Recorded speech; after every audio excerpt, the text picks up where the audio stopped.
tell you, I don't care what kind of trash truck you're using, if you're dumping loose trash, it's gonna blow.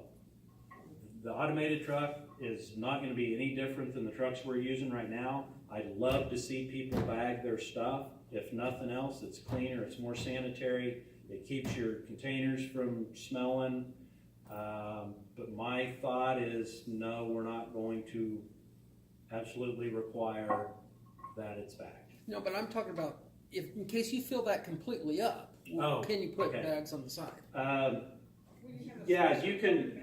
Yeah, I think we can do that. We'll come up with a system that might be the simplest system, overflow bags that you could purchase and set it out there. I mean, some of the problem is once you start heaping it like this, if you get it clear up here and you start lifting that can and the can gets up like this, it's falling off the top. Some places, if the lid's like this, they don't pick it up. That's a little bit too far for me, but you know, the general consensus though is this needs to close. Don't put a bag on top of here. That's not going to work very well either. We're going to have to probably provide some additional bags that the driver would get out, throw it in, be on his way. Yes, sir. Training videos for the public. Bag stuff, you can't throw stuff into this truck. It has to go through the arm of the automation, is that correct? Well, yes and no. It would go into the same area that this is going into because it is an open hopper. But you're doing this rather than like, you know, just in the back end where it's more waist level. Because just Why would they just driving around town fill the dumpster in again? different areas, I've seen people probably have cans close to that size. And I don't know how many bags are sitting on the side of it, and I'm thinking that's what you're gonna have in the front of your house now. Yeah. Well, again, I'm hoping that people start recycling more. And I mean, honestly, what we're throwing away, at least half of it is recyclable. What is it that's gotta be, is there gonna be a list, say this is what's gotta go in recycle? Sure, and we'll put that out. Paper, plastics, cardboard, newspapers, magazines, books, actually styrofoam they started taking recently as long as it has the recycle symbol on it, glass, tin cans, aluminum cans. When you take those things out of the waste stream, that's a lot of it. Okay, the plastic water bottles or plastic bottles, gotta take the wrapper off? No. Just throw it in? Yes. Don't have to rinse cans or nothing? Well, that helps. That helps. That's what I'm trying to understand, what all's gotta be done in order to do this. You know, you say recycle, okay, I've got an open can of beans, and I'm gonna throw a can in the recycle, and it's gonna have the beans in it. You know, it needs to be probably rinsed, put about, you know, a little bit of water in there and get the majority of the stuff out. Because that is a problem at the facility where they sort this stuff. And just from working down there, you know, a container that's half full of peanut butter, that's not ready to recycle. You know, that's trash. And we see a lot of contamination going through there. As I go back to China, that's why China's doing what they're doing. 0.3% is their level for taking in contamination now, which is almost virtually inachievable. I mean, that's just not likely going to be able to maintain at that level. I recycle. I'm pretty stringent on my recycling, but honestly, I don't recycle peanut butter containers just because they're too hard to clean. There are some things that, even though it's a plastic container, sometimes it's not worth the water that I'm going to use to clean it. But we will do, I mean, we've got at least probably a 6 to 9 month implementation period from the time that this would be voted in until we're actually on the streets doing this. That whole time has to be spent doing the education thing. And then even after that, it's continual education. Some of the materials that whoever we're taking it to, they're gonna change on what they're doing. They may lose an outlet for the styrofoam again, and they may tell us no more styrofoam. We gotta go start over on that education with everybody. Do you want the recycled in bags too? I'm sorry? Recycling go in bags too? No paper films. You know, Because I mean, you're gonna if, what I would recommend is if you have containers that can store other recycled material and they're recyclable, i.e. Dillon's and Walmart sacks, utilize those. Your lightest materials are gonna be the problem. Newspaper and smaller things are gonna be a problem with the wind. If we can get those things in a bag that's already going into the recycling, you kind of kill two birds with one stone, you might say. I just didn't know if you want the plastic bags in with the recycling. Sure. Yeah, plastic bags are, actually, that's a good product there. Let's go back in the corner. Yeah, I'm one of those residents that lives on North A Street, Yes. and I've got a very large culvert right in front of my house. And it's a deal all the time, and the winter months when the plows come through, they're always plowing the snow and everything, shutting off the driveway.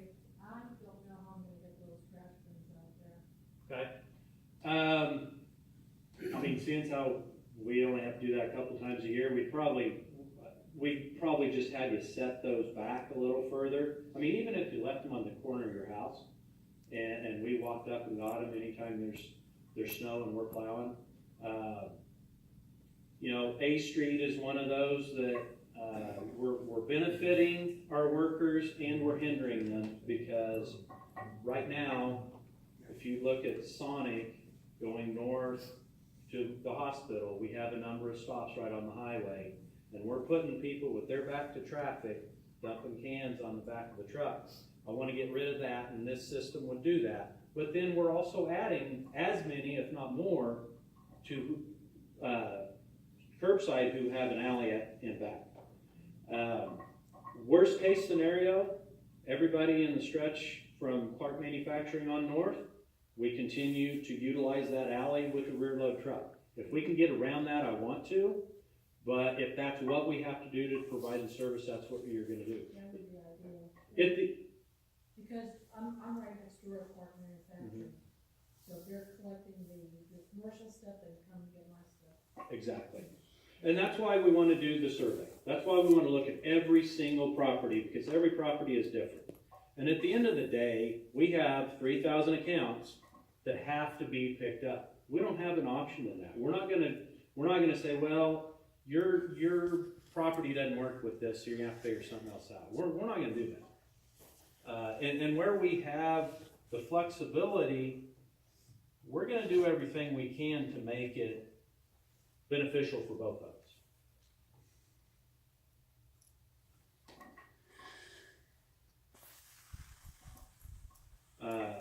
Yes, sir. Are you gonna pick both of these things up at the same time?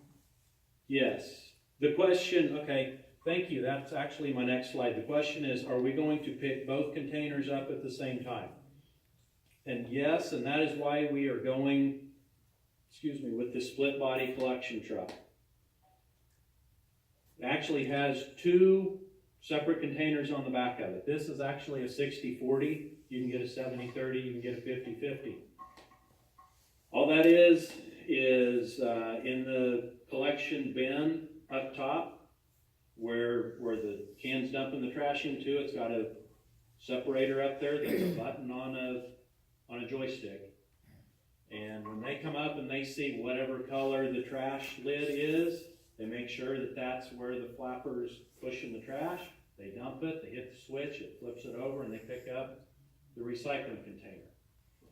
That takes out a truck out of the system. It takes out a whole nother trip. Is that a one-way street? No, it's a two-way street. Cause I only see cans on one side. There's just nobody that lives on the other one. If you'll see that sign there,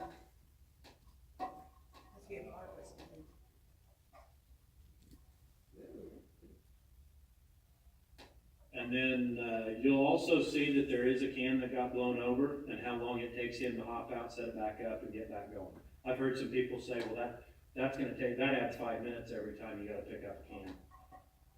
5 seconds. But you can tell that's a newer addition, they've all got driveways, True. that's why there's no car. So is there an arm only on one side of that truck? Yes, So it's gotta go down the street and go back down the other way? yes. So you're going down the street twice? How you gonna do A, B, and C? We drive the wrong way down them. That ought to be entertaining. But, it'll be, literally, we could do both streets in like an hour. That's how fast this Those moves streets along. are flooded on both sides. But if you go down there during the day, it's not near as busy as if we do it at 7:30 in the morning or the noon hour or after 5. We're out doing this service when the majority of folks are at work, so their vehicles aren't out there. That's not always, I can go up in my neighborhood, I've got 5 vehicles ourselves, so I know that there's other stuff, but, yes.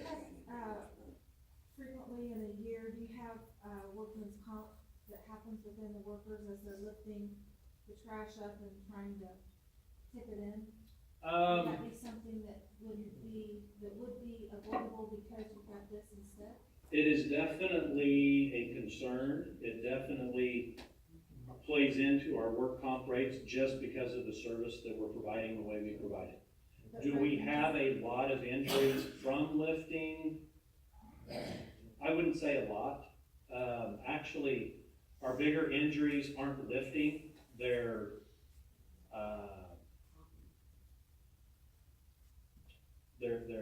stepping off the truck, actually.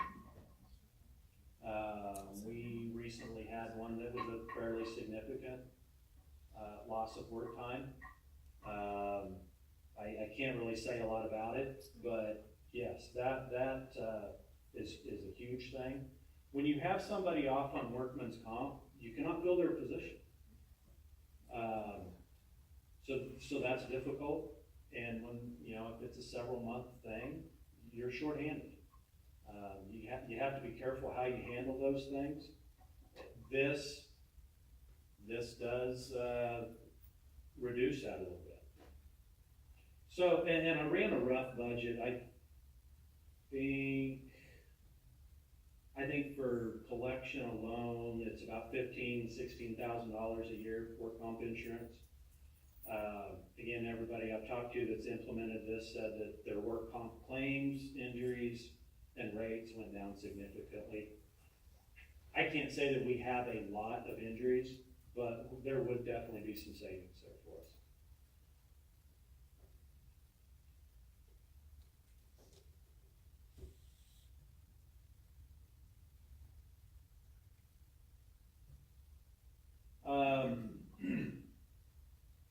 This is kind of what we see a lot of places right now. So I've heard, is that what we want the front of our streets to look like? Absolutely not. Absolutely not. This is what I foresee it looking like. There's no reason that it should change. We start with the clean slate out front. It needs to remain that way. And that goes into enforcement. And having the ability to immediately take care of an issue.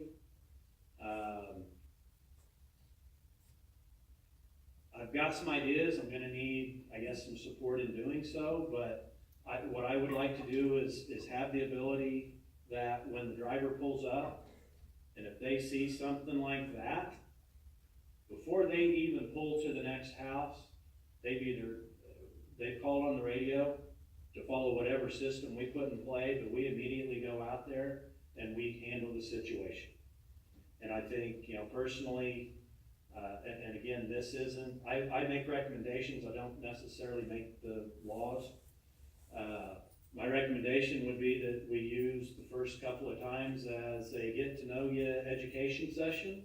And if we have to go out there a third time for a big mess out in the front yard, you should probably get about a $25 ticket. Not a 10-day letter to get it taken care of, and then we'll take you through municipal court. I don't think that's gonna get us away from this. There's no reason that it can't be maintained like that. Well, even people are, well, I just heard a couple people talking and saying, well, they don't even want this. But those trash containers are only there for a brief time until it comes around. Yes. Really. And then, in some other cities, they use, I guess once you get people, educated as to what is going to be necessary, some cities actually have something called a violation notice that they put out. They don't, if it's as severe a problem as the previous slide, they don't, like they said, they don't even pick it up. But they can leave a violation notice, sort of kind of like how the gas company leaves you something on your door and you just leave it on the door. Right. And I'll tell you, these pictures were not taken in Wellington, so we don't have to worry about offending anybody. And this isn't even bad.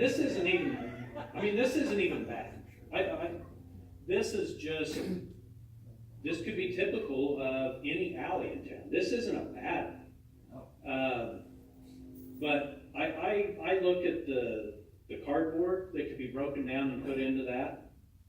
And, again, probably half of what is in the black bags could be recycled.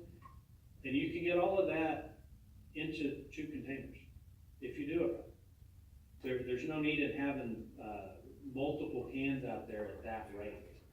And, at least they're using bags, but we're gonna have to have a good system in place.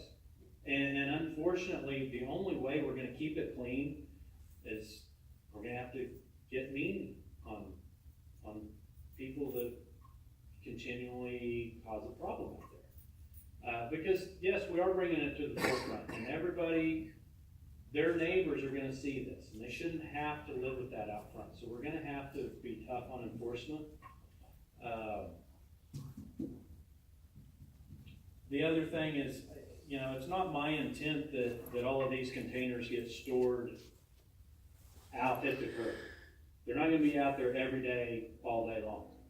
A lot of places, and Nathan Nuss is our supervisor in the department. We've gone and talked to a lot of folks, a lot of other communities, both communities and private companies. Out to the curb by a certain time and back to the house by a certain time on that same day. That is standard in the industry. That's the way I believe that we should do it. There's really no need to store those out there. You put it up by your house, you put it in your garage, you kind of do whatever works for you.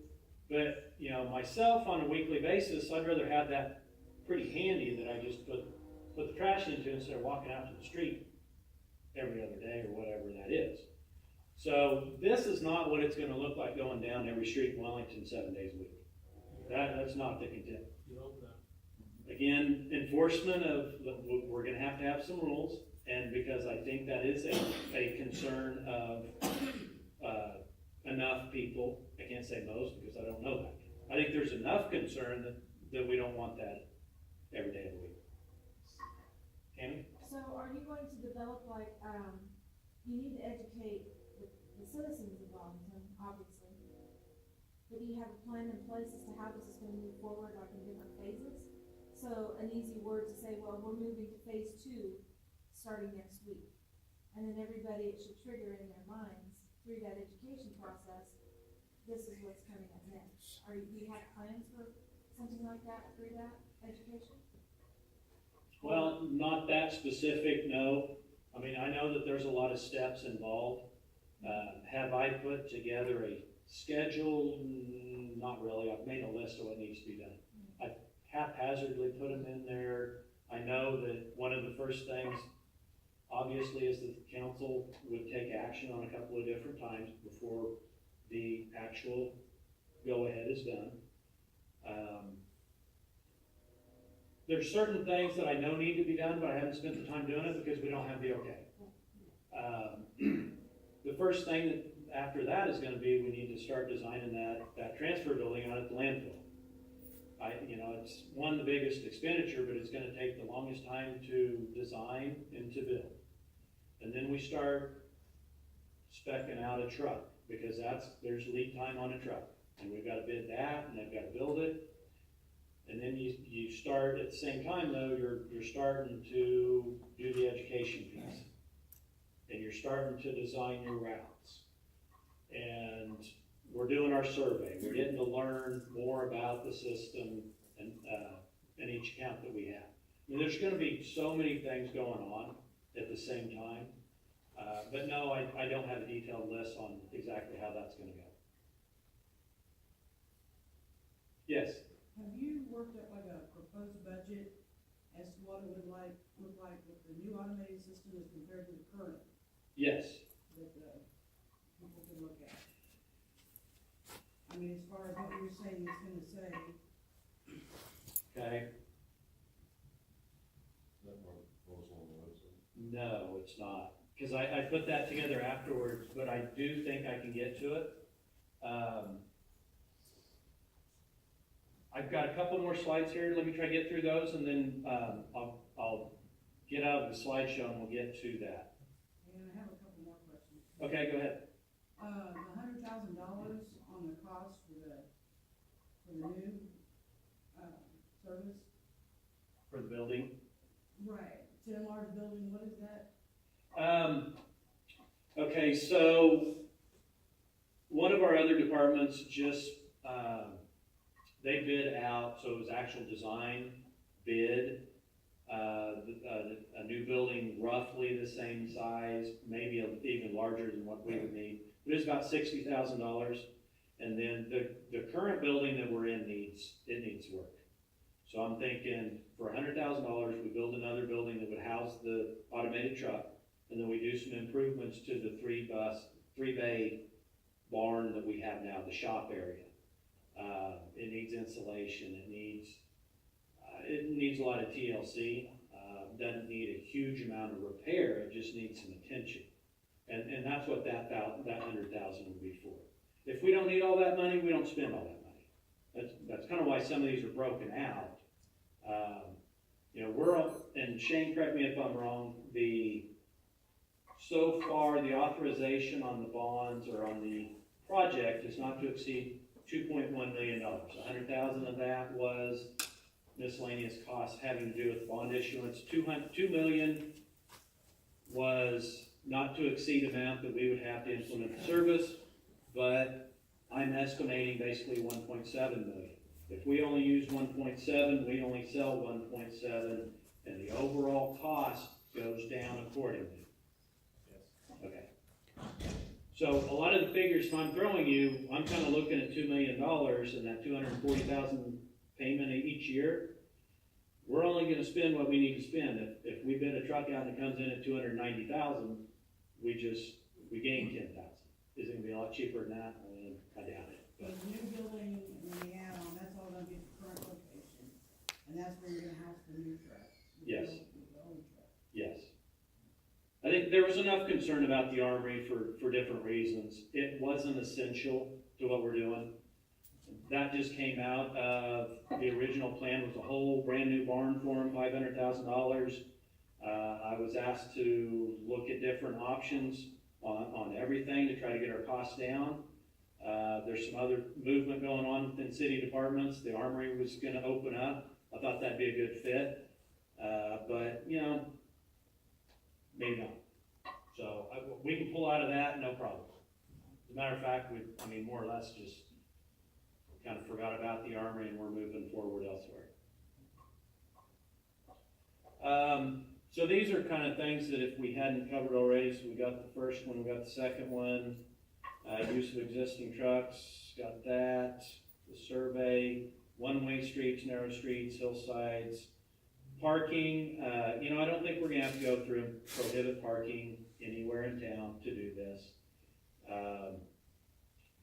I think we need to somewhat give ourselves as a community credit, that if we pull up and there's a trash can sitting at the curb, hopefully we won't block it.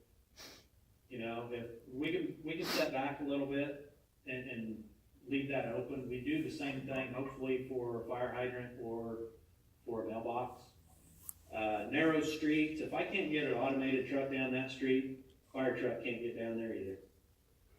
Trash truck's probably the least of our worries. And if we have that, then we need to figure it out for other than trash service.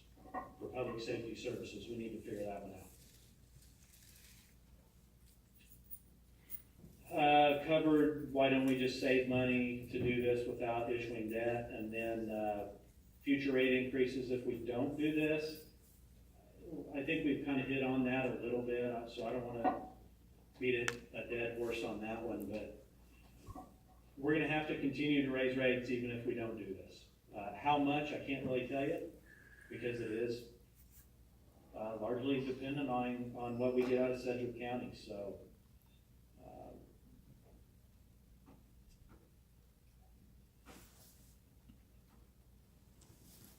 I will see if I can pull up the budget.